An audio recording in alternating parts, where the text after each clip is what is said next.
साहेब आम्ही 11 महिन्यांनी दिला, 12वा महिना पण संपला, 13वा महिना पण चालू झाला, तरी तो माणूस सोडत नाही. त्याची मिसेस आम्हाला आतमध्ये येऊन देत नाही.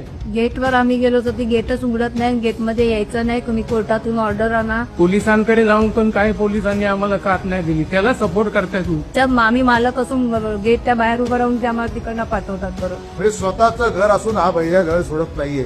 ही माणसं आत्महत्या करायला निघतायत, मराठी माणसं, आणि कायदा काय करत नाहीये तर कोर्टाची पलवाट काढतायत.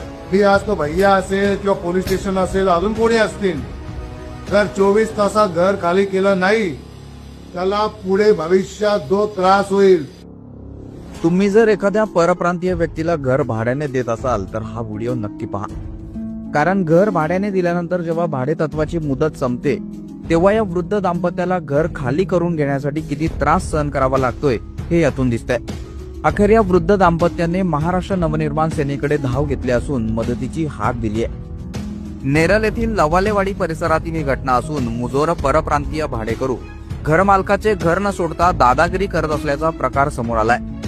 आता या प्रकरणात मनसेचे जिल्हाध्यक्ष जितेंद्र पाटील यांनी तात्काळ लक्ष घातले असून स्थानिकांच्या हक्कांवर गदा येऊ देणार नाही.